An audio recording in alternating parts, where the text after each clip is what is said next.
So, chapter 4. This chapter is also self-explanatory because, and I might even gonna go that deep because it ain't that deep.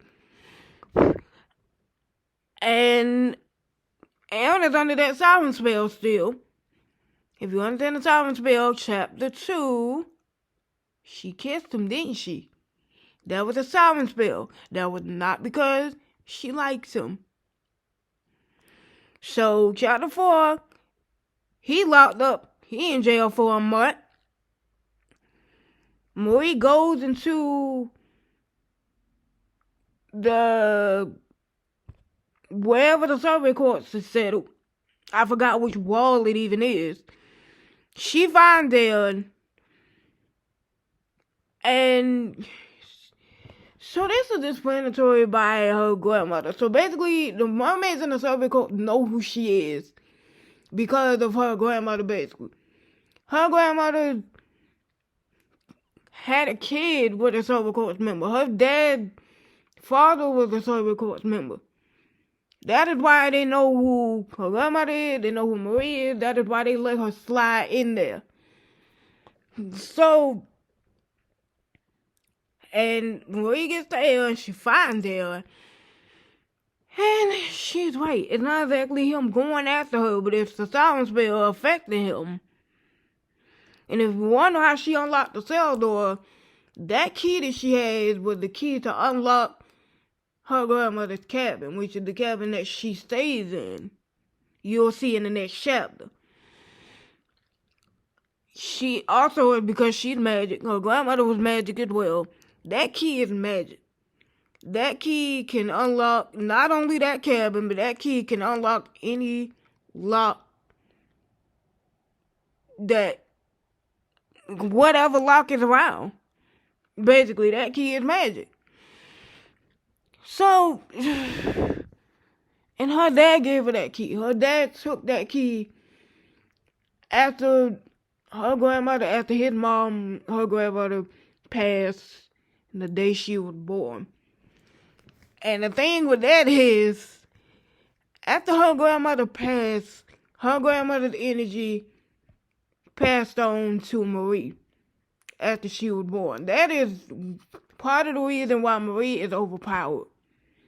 Because her grandmother was powerful. She's not the only powerful mermaid in there, but she is extremely, powerful. But she still got weaknesses. And another thing is, Marie's grandmother's cabin is near Yuga Castle. So that's another thing. She was staying in Titan territory and did not die from it, because she was magic. And if SurveycorPs didn't really go in that area while she was alive, and while they was over there, while all of them was alive and all that stuff, she was in Titan territory and did not die. Did not get eaten by a Titan. Protected her son from Titan. But kept her magic so hidden. They don't know what the heck is going on. So, you'll see it in the next chapter. So, I am trying not to go off the rails with my ADHD ass. I'm trying not to go off the rails and start talking about something that does not matter in this fanfic.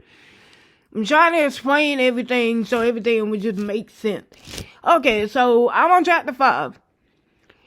And this explains the cabin. This explains Marie's grandmother's cabin and Aaron popping up out of nowhere, because that's what happened in chapter 5. So the cabin that Marie stays in belongs to her late grandmother, and her grandmother was a full-blooded mermaid, full-blooded magic mermaid, and she was even more powerful than Marie is. So her name was Elizabeth Marina, and if you can make the correlation, that is who she named after. Elizabeth Marina, which is her first name, was actually Marina. She was sent to go on land, so she had to choose a human name, and she chose Elizabeth. So if you can make the correlation, Elizabeth Marina, Marie Elizabeth, you get it. So, like I said, her grandmother knew about the future. She knew about Marie and Aaron being in contact and the rumbling happening. Like, for God's sake, she saw the whole future in Marie's perspective. Ended up figuring out that was her granddaughter. And it was basically her intuition and the other psychic mermaids confirming her visions and her dreams and what was gonna happen in the future.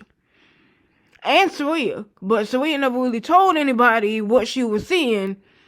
She just let the psychics confirm what she was seeing.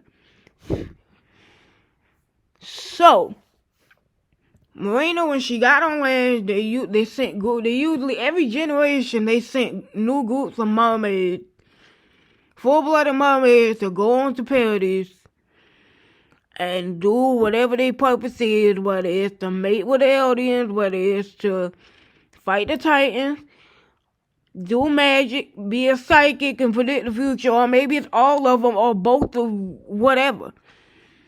So, Marina built that cabin and lived in that cabin for it to be passed down later on to Marie.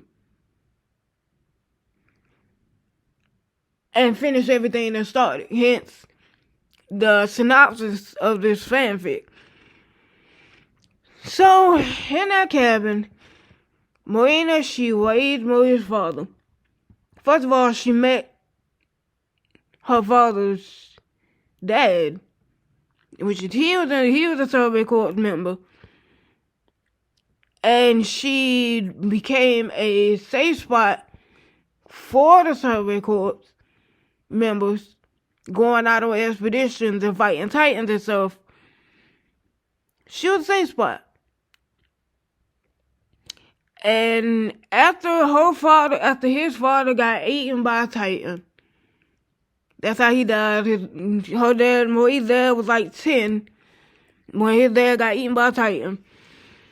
She became a safe spot for the other soldiers because they already knew she was out there.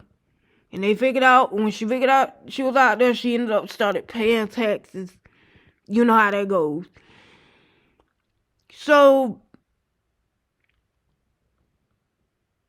soldiers usually went by if they were going in her direction, and she usually took care of them. After they fought titans, whether they were injured, whether they just needed a safe spot because they were trying to evade them titans and felt like fighting. You understand. And when Marina passed, and this was the day Marie was born, when Marina passed, they gave her a proper burial and a gravestone on the property. That gravestone is still on the property near the cabin to honor her. And the Mermaids Survey Corps members kept that cabin safe and maintained from titans and whatever for 17 years after Marie was born. For Marie to eventually occupy it, because they knew the future. They knew what was gonna happen. They had to keep that place locked down because this girl was about to occupy it and finish this shit. So,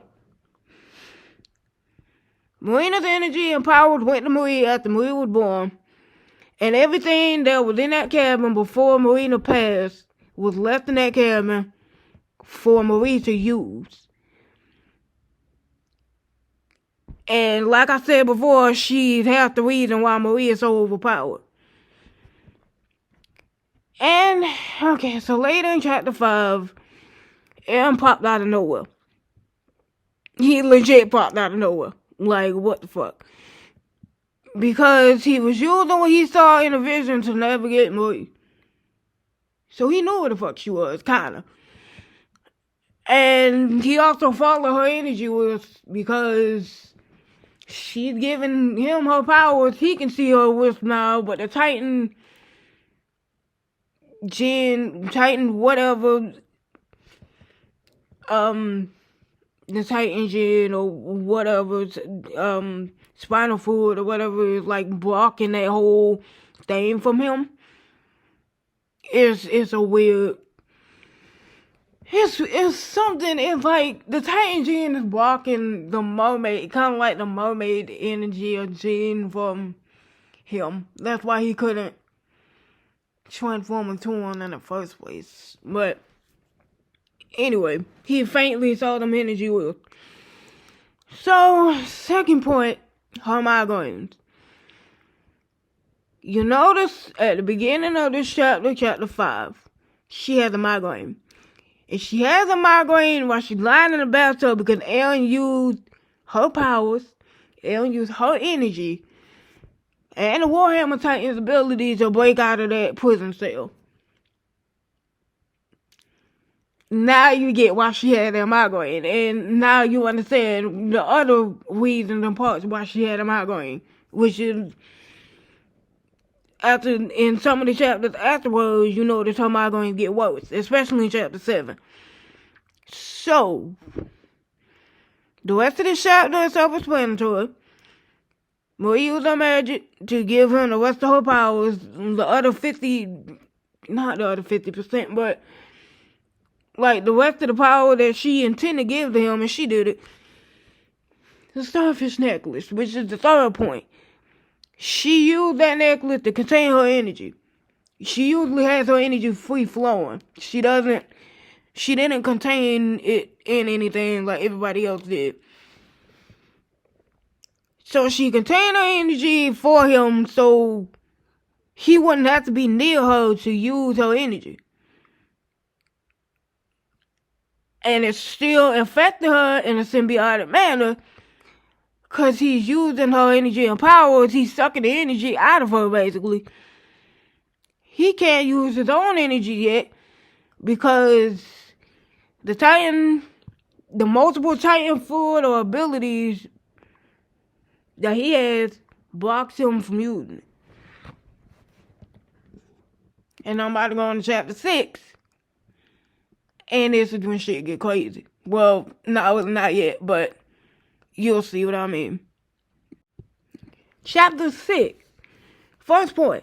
Marie following Aaron. So if you want to know where Aaron was after he broke out of that prison cell and met up with Flock and the Jaegerists, here's a version. Here is a version.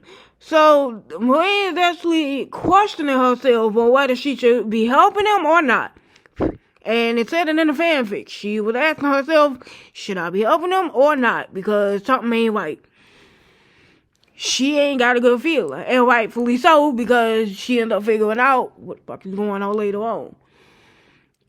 And after Aaron's spell-inducing shenanigans, because she curved him.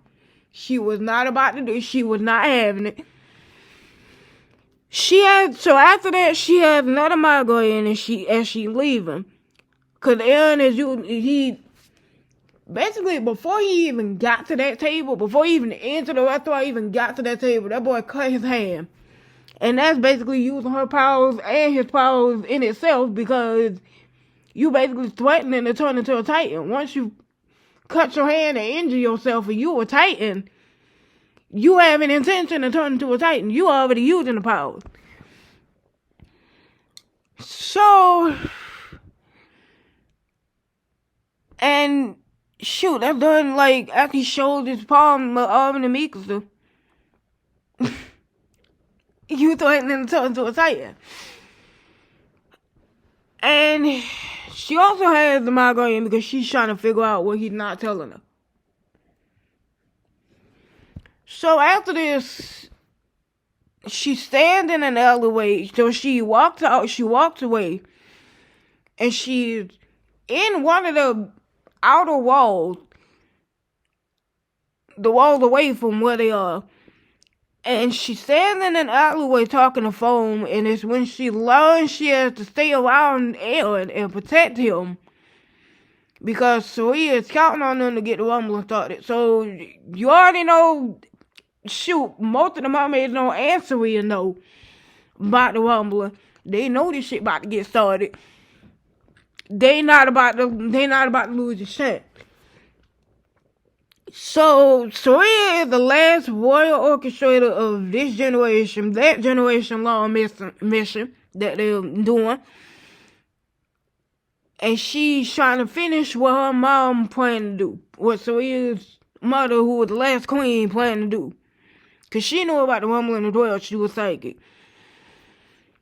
And Soria was putting everything in order. So basically, everything that happened with Marie and Aaron, everything that happened before that, when Marie was born, everything that happened, just everything that happened was orchestrated by all of these royal kings and queens. Whoever was in the chair at the point in time, the plan was being orchestrated for the future. So she knew exactly what was going to happen. And she at first objected. She didn't want to send Marie to Paradise because of the Titans. And this is when she made Marie's parents return after Marie was born. She made Marie's parents return back to the ocean because she didn't want the Titan thing to get in the way. She didn't want them to use Marie as a slave to kill the Titan. She was just like, no. Y'all coming back. We gonna figure this out 17 years later. So, with the help of Sirius, Odophilia's dad, and Marino's mom, they got back to the ocean safely. So they wouldn't risk being killed. And Soria didn't want Marie to go on a suicide mission when Marie was getting to that age, which is like, 16, 17. She's a year older than Aaron. And I think Aaron, Mika's on the army, I think they was like 16 when they eradicated the Titans off the island, maybe even 17. I don't know. But, so, when they eradicated the Titans off the island, the mermaids were running out of time.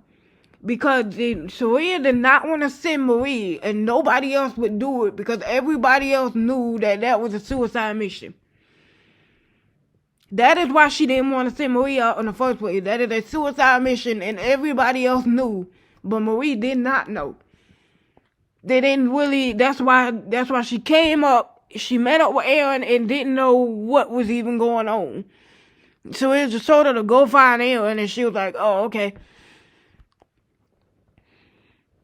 So, when Soria got that message that the Titans of Paradise were eradicated, after them 17 years, like 17, 18, I don't know, years, she finally let Marie go to the surface, go on land, go to Paradise, but never told her what for because she wanted Marie to stay on Aaron's side.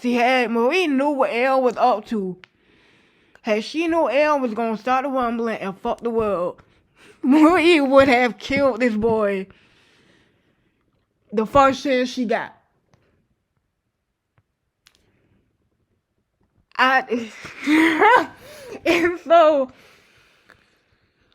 It's so weird, but it makes sense in the strangest way. And what is this chapter? This is chapter 6, so I am about to go to chapter 7. And this is when shit gets crazy. Okay.